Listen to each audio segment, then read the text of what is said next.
সবাই এবার যাবে মুসা আলাইহিস সালামের কাছে, যেয়ে বলবে ইয়া নবী আল্লাহ মুসা, আপনি ছিলেন কালিমুল্লাহ, আল্লাহর সাথে সরাসরি কথা বলতেন। রব্বুল আলামিন আপনাকে তাওরাত কিতাব দিয়েছেন, আপনি যে একটু সুপারিশ করেন। আল্লাহর নবী মুসা বলবেন, মাফ করো, আমিও পারবো না, আমি দুনিয়ার বুকে ভুল করে একটা মানুষকে মেরে ফেলেছি। আমি মারছিলাম আদব শিক্ষা দেওয়ার জন্য এক থাপ্পড়, এই থাপ্পড়ে যে ওই লোক মরেই যাবে আমি জানতাম না। আজকে আল্লাহ যদি জিজ্ঞেস করে কেন মারলা, জবাব আছে? ওই লজ্জায় আমি অনুতপ্ত, আমি পারবো না, আমার এই কথা বলো না, আজকে আল্লাহ বড্ড রেগে আছে, আমি পারবো না, তোমরা আল্লাহর নবী ঈসা আলাইহিস সালামের কাছে যাও।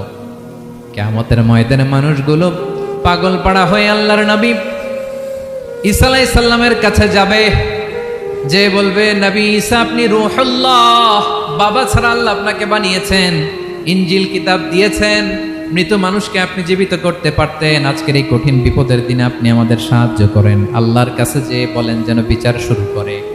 ঈসা আলাইহিস সালাম বলবেন আমিও পারবো না, ইন্নী উবিদতু মিন দুনিল্লাহ, আমার উম্মত খ্রিস্টানেরা আল্লাহরে বাদ দিয়ে আমি ঈসার ইবাদত করেছে। আমার মা ম্যারি আর আমাকে ডাকতো জেসাস ক্রাইস্ট, আমার ইবাদত করেছে, যদিও আমি আমার ইবাদত করতে বলি না। ঈসা আলাইহিস সালামও ইবাদত করতে বলেছেন একজনের, তিনি কে?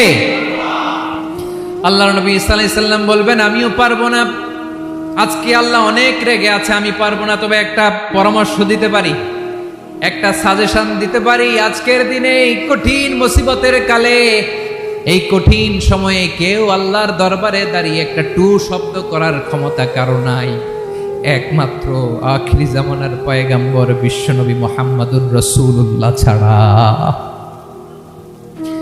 মানুষগুলো এবার আগুনের মধ্যে পানি দিলে যেমনি আগুন নিভে যায়, দাউ দাউ করা হৃদয়ে জ্বলন্ত আগুন তাদের ঠান্ডা হবে।